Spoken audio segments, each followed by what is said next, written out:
Hello and welcome to the Unreal Press Podcast's inaugural edition of what we hope is a series of book reviews. You heard that right. We are booktubers now. I'm Spencer Weedman, and I did not write Sussy Sneed. For our first foray into the realm of totally not reaching for the booktuber audience, I will be reviewing the latest novel from everyone's favorite Irish prose stylist, James Joyce. Cormac McCarthy's The Passenger. The hot-on-its-heels follow-up to 2006's Pulitzer Prize-winning The Road, for which Cormac received no less than one interview with world-renowned tastemaker and lecturer on the arts, Oprah Winfrey. Released earlier this year to universal confusion, The Passenger is a puzzle of a book that has been stuck in the craw of everyone who has had the misfortune of laying eye upon its girth. Book talkers, booktubers, good readers, and the Twitter sphere, all of them alight with frustration, and not without warrant, for The Passenger is a dizzyingly cryptic examination of post-Hiroshima Western society and its fatal shortcomings, told through a challenging mess of dialogues, diatribes, and dialectics seemingly disconnected from the garrote-thin plot. The story follows two characters in love, Bobby and Alicia Western, and their attempts at understanding each other and the world around them. We begin with Bobby Western, all-American race car driving heartthrob with a plate in his head and an all-too-on-the-nose name. He's a scrap diver, a delver into the mysteries of the world, if you will. He is an allegorical stand-in for all of Western society, and as such, he does not have much to say. When we first meet him, he is on the job, diving in the Gulf of Mexico into a plane wreck on the hunt for metaphor. Or bodies. Yeah, bodies, of which there are 7 floating, strangely intact through the cabin of the private jet. The only problem? There are 8 passengers recorded on the boarding missive.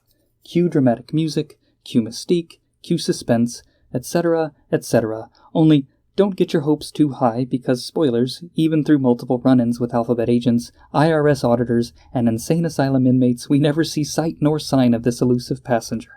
Well, I take that back. Old Bobby does track down an inflatable raft to an island some miles from the crash. Was that the 8th passenger? Who knows? Mysteries upon mysteries, a tale compounded, ran back upon its own track to shake off a pursuant. Bobby's sister, Alicia Western's story begins with her suicide. A typical Cormac page-and-a-half of revelation through obscurity, where a hunter stumbles upon her body frozen in the woods, and then we jump back, finding Alicia in bed upon her first awakening to her schizophrenic drift. At the foot of her bed is a jabbering dwarf in full showman's dress, a hallucination, she quickly comes to realize. You see, our girl Alicia here is a tortured genius, a regular old schizotypal savant, maybe even another symbol. But far from being just an autodidactic polymath, well-educated in every facet of intelligentsia, she is also a bit of a looker, a real 10, if you will. Alicia's devastating beauty haunts Bobby's dreams, nightmares, and waking libido.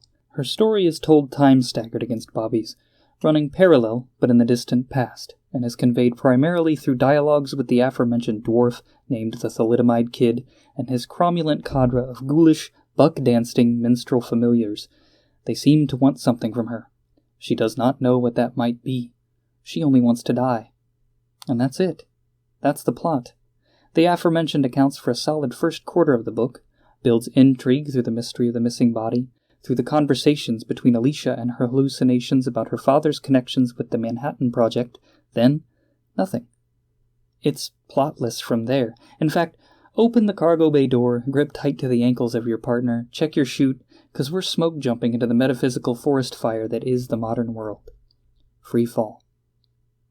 I hope you like dialogue, because Cormac brought the entire barnyard out to have hearts-to-heart with old Bobby. Conversations about physics, metaphysics, phenomenology, language, myth, religion, the atavistic drive of the transgendered, the role of the mob in the killing of John F. Kennedy. It's all here. Shame there isn't much plot outside of a generic espionage through-line. Is he being surveilled? Why is his bank account frozen? Intrigue without answers. You'll get none here, I promise. The prose finds Cormac at his most whimsical when it actually appears. If you're familiar with Cormac, think diet, caffeine-free Suttree with a minstrel flair. Fans of his denser work will be left unsatisfied. This is modern Cormac in all of its trappings. Think Cities of the Plain, think The Road, think No Country for Old Men. It's good, and it's fun. Reminds me of Something Wicked This Way Comes with a side of thesaurus. There's a carnival lunacy at the heart of this novel that keeps the endless dialogues from becoming too much of a slog. And that brings us around to the point, I guess. It's allegory. Plain allegory. Plane allegory, even. And to understand it, you have to delve down into the wreckage of history to see what has been lost. There are hints here, some brighter than others. Bobby's incestuous obsession with Alicia is the bedrock of the novel, and as such, holds the key to its understanding, I think. We witness the birth of a child, to which a voice asks if it has a brain. Rudimentary, the doctor replies, but does it have a soul? Symbols and soul abound, the brain and its images less so. We are only left wondering. What about the plane and its missing passenger? Did Bobby knock up his sister after watching her perform a solo rendition of Medea? Bobby as Western society as Jason, seeking some great golden ideal? Did she subsequently have a disfigured child that was the inspiration for her visions of the thalidomide kid? Did she exist? Did he? Did any of the characters? Cop-out as it might be, that played in his head as a bit of head-scratching conundrum. Is all of this more allegory for Western society's never-ending priapic love for its long-dead savant sister society, the Greeks? 7 passengers dead, 8 total, 8 distinct civilizations of the ancient world. Who is left? Are we, Western society, the eponymous 8th passenger? Or have we been left behind by our fatalistic tampering with nuclear annihilation? I don't know. Do you know? Does McCarthy know? If you know, please do the needful, sir. Comment below if you have any idea what this book is about. As a longtime McCarthy stan, and someone who has recently finished reading his bibliography in its entirety, I genuinely cannot understand the point of this novel. If it is not philosophical rubric for the man and his work, an exegesis as Rosetta Stone for fans to pore over after he is gone, then I have no idea what it is. I want to conclude by saying that I'm aware that the sister novel Stella Maris is releasing soon, and that fact effectively makes this review incomplete. Whether the decision of splitting the book into 2 was that of the publisher or Cormac is irrelevant. We have a borderline incomprehensible book full of unanswered questions and resolutions without context. It is a mess. It's a beautiful mess, but it's a mess, and no amount of illumination from a subsequent, even near subsequent release will excuse that. It is microtransaction in book form. They've sold us a puzzle with key information missing. Then, after letting us chew it for a bit, they're going to release the key. It's shitty nickel and diming that I'm afraid will be cemented as the norm. And I guess that brings me to the question of recommendability. Would I recommend The Passenger?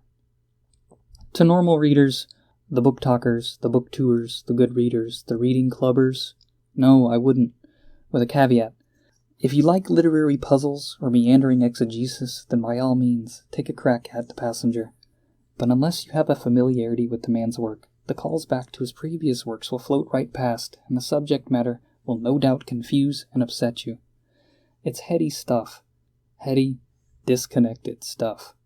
And I don't mean to gatekeep, but this seems to be a book for the Cormac diehards. It's a final chance to listen to an old man telling stories from the end of his life, and so revealing a part of his philosophy on, well, everything. Even if the telling is symbolist incomprehensibility transmuted into myth, you are made better by the hearing. And that is enough for me.